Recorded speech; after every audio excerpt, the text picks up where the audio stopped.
আজকে বৃষ্টিটা এসে বেশ ভালোই হয়েছে। তুমি আর বাড়ি ফিরতে পারলে না, বেশ দুজনে গল্প করা যাবে। কাল রবিবার, ডিসপেন্সারি বন্ধ, একটু রাত করে শুলেও কোনো অসুবিধা নেই।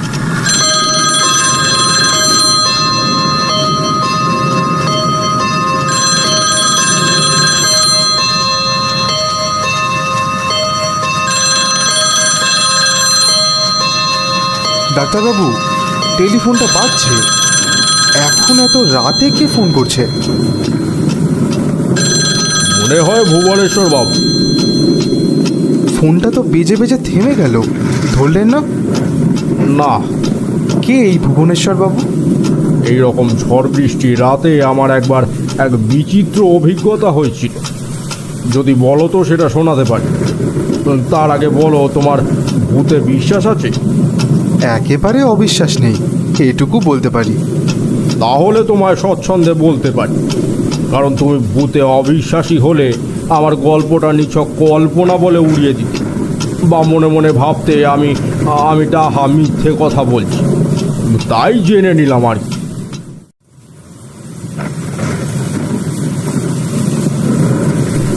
আমি যে গল্পটা বলতে চলেছি সেটা কারোর থেকে শোনা গল্প নয়, নিজের চোখে দেখা এক ভৌতিক ঘটনা। এদিন ছিল এইরকম একটা ঝড় বৃষ্টির রাত। ঝট করে ঘুমটা ভেঙে গেল টেলিফোনের শব্দে। ওর সঙ্গে সঙ্গে শুনলাম ঘরের দেওয়াল ঘড়িটাও বাজছে।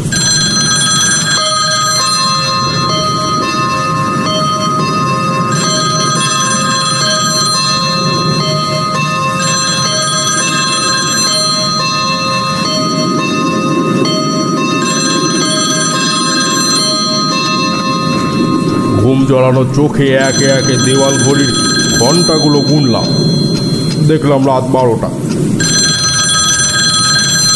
আরো দুটো শব্দ কানে, মেঘের গর্জন আর একটানা বৃষ্টির আওয়াজ। নিজের ডাক্তারি জীবনকে ধিক্কার দিতে দিতেই ধর্মর করে উঠে বসলাম বিছানার উপরে। এই বৃষ্টি ভেজা রাতে নিশ্চয়ই কোনো রোগী।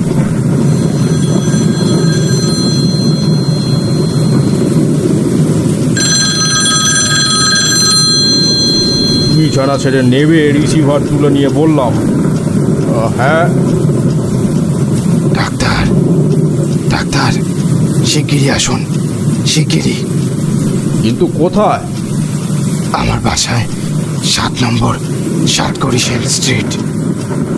অসুখটা কি? আমি এখনই মারা যাব ডাক্তার। আমার দম বন্ধ হয়ে আসছে, আমি আর কথা বলতে পারছি না। শিগগিরই এসো ডাক্তার, শিগগিরই।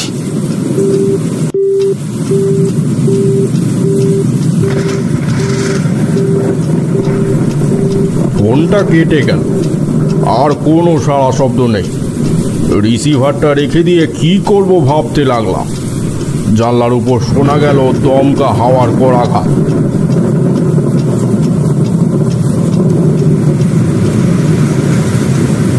কিন্তু শেষে যাওয়ার কথা স্থির করলাম।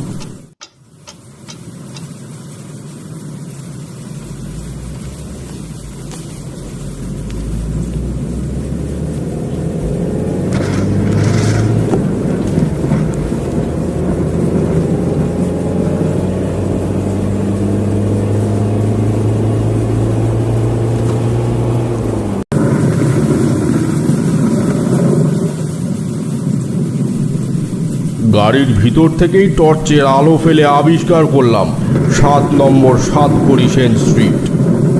একটা পুরনো ছোটখাটো দোতলা বাড়ি। প্রত্যেকটা জানলা, এমনকি সদর দরজাও ভেতর থেকে বন্ধ। কোনো জানলা দরজার ফাঁক ফোকর দিয়ে দেখা যাচ্ছে না একটিও আলোর রেখা। এত রাত্রিরে ড্রাইভারের ঘুম ভাঙেনি, তাই নিজেই এসেছি গাড়িটা চালিয়ে। ব্যাগটা পাশ থেকে তুলে নিয়ে রাস্তায় গিয়ে নামলাম। এটা কি রাস্তা নাকি নদী? কল কল করে ছুটন্ত জল ধাক্কা মারছে, প্রায় যেদিকেই তাকাই কোনো জনপ্রাণী নেই। এ যেন মানুষের পৃথিবী নয়। শুধু মানুষ কেন, রাতের কুকুর, বিড়াল, পেঁচা, বাদুড় কোথায় পালিয়েছে কে জানে।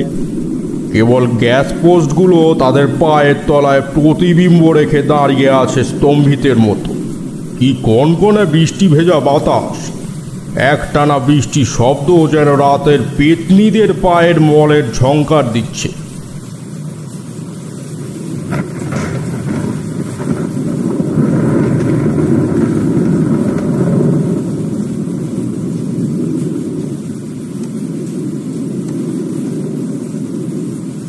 শীতে কাঁপতে কাঁপতে 7 নম্বর বাড়ির দরজায় কড়া নাড়তে লাগলাম জোরে জোরে। হঠাৎ খুলে গেল দরজাটা। বাড়ির ভেতরটা ঘুটঘুটে অন্ধকার। কে দরজা খুললো দেখবার জন্য টর্চ ব্যবহার করলাম, কিন্তু কাউকেই দেখতে পেলাম না। ভাবলাম ভেতর থেকে এসে কেউ দরজা খুলে দিয়েই আবার তাড়াতাড়ি ভেতরে চলে গেছে। কি মুশকিল, এরা ডাক্তারকে ডাক দিয়েছে অথচ বাড়ির ভেতর একটা লণ্ঠন পর্যন্ত জেলে রাখেনি।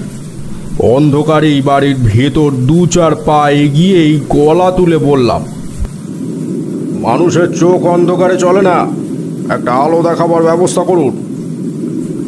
আলো নেই, আলো দেখাবার লোকও নেই। টর্চ জেলে এগিয়ে আসুন। ডান দিকে সিঁড়ি, দোতলায় বাঁ দিকের প্রথম ঘরেই রোগীকে দেখতে পাবেন। কে কথা বলছে, কোথা থেকেই বা কথা আসছে। চারদিকে টর্চের আলো ফেলে দেখতে লাগলাম। কোনো দিকে মানুষের কোনো ছায়া পর্যন্ত নেই। আমি কাউকেই দেখতে পাচ্ছি না, কিন্তু যে কথা বলল সে নিশ্চয়ই আমাকে দেখতে পাচ্ছে, নয়তো আমার টর্চের কথা উল্লেখ করলো কোথা থেকে। কিন্তু আমি তাকে দেখতে পাচ্ছি না কেন? ডাক্তার, ডাক্তার, নির্বোধের মতো দাঁড়িয়ে রইলে কেন? ওপরে এসো, ওপরে এসো। অপার্থিব কণ্ঠস্বর আসছে যেন খুব কাছ থেকে, অথবা আসছে যেন খুব দূর থেকে। সদর দরজা দিয়ে হঠাৎ খানিকটা বৃষ্টি ভেজা স্যাঁতস্যাঁতে দমকা হাওয়া বাড়ির ভেতরে ঢুকে পড়ল। আমি আর দাঁড়ালাম না। নিজের দুর্বলতায় নিজেই লজ্জিত হয়ে সামনের দিকে এগিয়ে চললাম।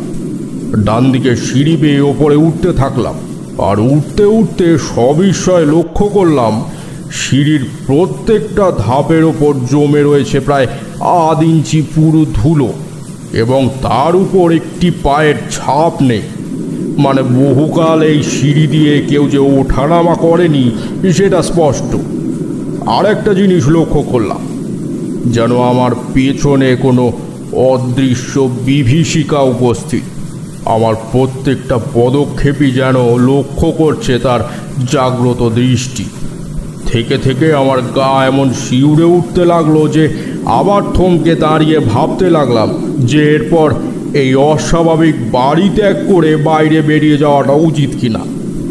আবার কে যেন বলে উঠল, ডাক্তার, কত কত মরার হাড় নেড়েছে রে, রাতের পর রাত কাটিয়েছ। কত পচা গলা মরার দেহ কেটে ডাক্তারি পাস করেছ, তবু তবু তুমি ভয় পাচ্ছ কেন? মনের ভাব লুকোবার জন্য জোর করে সিধে হয়ে দাঁড়িয়ে বললাম, আমি আমি ভয় পাইনি। কিন্তু তুমি তো কাঁপছ।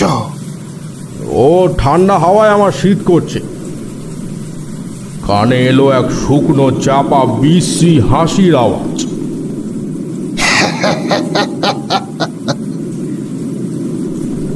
দারুণ রাগে জেগে উঠল আমার পুরুষত্ব, আর বেশ চেঁচিয়েই বললাম, কারোর হাসি শোনার জন্য আমি এখানে আসিনি।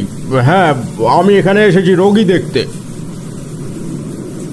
এবার এবার বাঁ পাশের ঘরের ভেতর থেকে হঠাৎ শোনা গেল, উত্তম, ভেতরে এসো, দরজা খুলে। দরজায় ধাক্কা মারলাম, কিন্তু দরজা খুলল না। দেখতে পাচ্ছ না দরজার বাইরে থেকে শিকল তোলা আছে?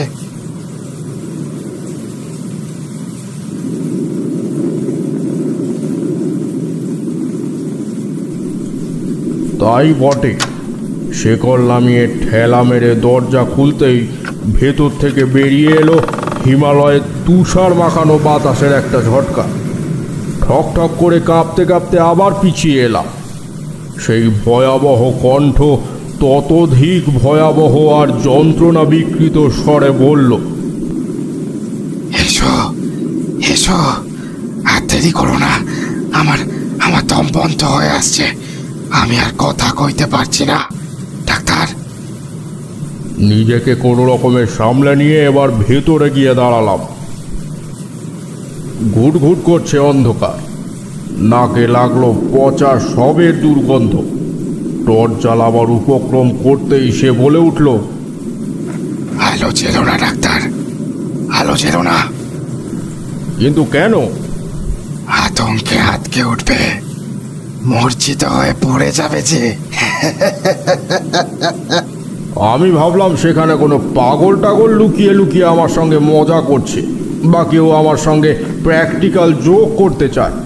অধীর কণ্ঠে বললাম, কি আশ্চর্য, আলো না জ্বাললে আমি রোগীকে পরীক্ষা করব কি করে? তবে তবে চালো আলো। আলোটা জ্বাললাম। ময়লা চাদরে মোড়া বিছানার ওপর পড়ে রয়েছে একটা সুদীর্ঘ দেহ। দেখলে বোঝা যায় সেটা অনেক দিন আগেকার মৃতদেহ, অথচ পচে বা গলে যায়নি। কি ভীষণ তার মুখ! ভুরু দুটো উঠে গেছে কপালের অনেক ওপরে, আর কোঠরের মধ্যে চোখ দুটো যেন কত নিচে নেমে গেছে। সেটা দেখতেই পাওয়া যাচ্ছে না, দেখলেই বুকের ভেতরটা ছ্যাঁক করে ওঠে। আর সবচেয়ে ভয়ানক দৃশ্য হচ্ছে তার হাঁ করা মুখের গহ্বর থেকে বেরিয়ে আসছে পোকার পর পোকা। স্তম্ভিত আড়ষ্ট হয়ে দাঁড়িয়ে রইলাম আর মনে মনে বললাম, হে ভগবান, এ কি আমার রোগী? ডাক্তার, ডাক্তার, এ ভীষণ যন্ত্রণা আর সহ্য করতে পারছি না যে। দেখতে পাচ্ছ না, আমাকে আমাকে আক্রমণ করছে তলে তলে নরকের কীট। এই পোকাগুলোকে তাড়িয়ে দাও ডাক্তার, পোকাগুলোকে তাড়িয়ে দাও, পোকাগুলোকে তাড়িয়ে দাও। বেশ বুঝতে পারলাম এই রোমাঞ্চকর অমানসিক কণ্ঠস্বরটা বেরিয়ে আসছে ওই হাঁ করা মুখের ভেতর থেকেই। এর সঙ্গে আরও বুঝতে পারলাম যে কণ্ঠস্বর বেরিয়ে আসছে ঠিকই, কিন্তু ঠোঁট দুটো একটুও নড়ছে না। স্তম্ভিত ভাবের মধ্যে দিয়ে কেটে যেতে লাগলো মুহূর্তের পর মুহূর্ত। তারপর চোখের সামনে দেখলাম মৃতদেহটা টলমল করতে করতে উঠে বসে পড়ল। কিন্তু তার উঠে বসার ভঙ্গি দেখলে মনে হয় সে যেন নিজে উঠে বসছে না, কেউ যেন ধরে ধরে তাকে উঠিয়ে দেওয়ার চেষ্টা করছে। কিন্তু যে তাকে তুলে বসাতে চায় সে কোথায়? সে কি অদৃশ্য?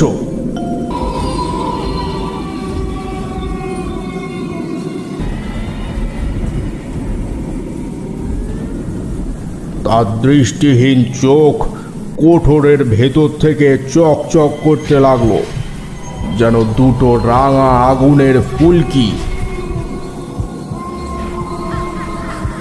হঠাৎ যেন একটা বিদ্যুৎ প্রবাহের মতো কেটে গেল আমার আচ্ছন্ন ভাব।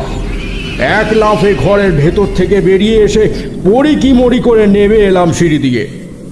সঙ্গে সঙ্গে পিছনে ছুটে এলো সেই অলৌকিক কণ্ঠস্বর, ডাক্তার, ডাক্তার, ডাক্তার, ডাক্তার।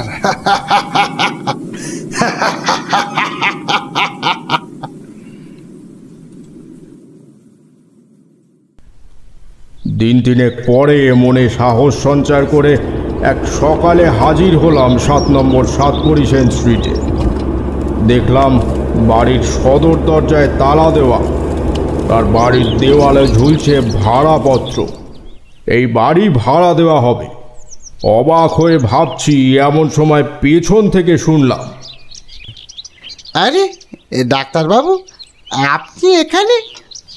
পিছন ঘুরে দেখলাম আমারই এক পরিচিত লোক, তার বাড়ি এই অঞ্চলে। তাকে বললাম, আচ্ছা, দিন তিনেক আগে আমি এই বাড়িতে একটা রোগী দেখতে এসেছিলাম, কিন্তু আজ দেখছি দরজায় তালা দেওয়া। কি ব্যাপার বলো তো? ডাক্তারবাবু, আপনি বাড়ি ভুল করেছেন। এই বাড়ি 1 বছর ধরে খালি পড়ে আছে। বাড়িখানার ভীষণ বদনাম, কেউ ভাড়া নিতে চায় না। আসল কথাটা চেপে গিয়ে জিজ্ঞেস করলাম,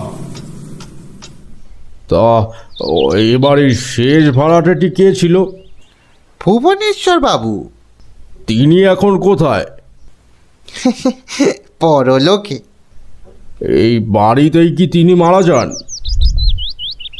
হ্যাঁ, হার্ট অ্যাটাকে হঠাৎই তিনি মারা যান। তার আত্মীয় স্বজন কেউ ছিল না, ওই পাড়ার লোকেরাই সৎকারের ব্যবস্থা করে আর কি। কিন্তু পরলোকেও কি টেলিফোনের ব্যবস্থা আছে? কারণ ভুবনেশ্বর বাবু তার পরেও বার কয়েক আমার সঙ্গে যোগ স্থাপন করেছিলেন। প্রতি শনিবার রাত 12টায় টেলিফোন বেজে ওঠে আর সেই ভয়ানক কণ্ঠস্বর শুনি, ডাক্তার, ডাক্তার, শিগগিরই এসো। আর ভুবনেশ্বর বাবু আজও আমায় ডাকাডাকি করেন কিনা জানি না, কারণ টেলিফোনের ডাকে শনিবার রাত 12টায় এখন আর আমি সাড়া দিই না।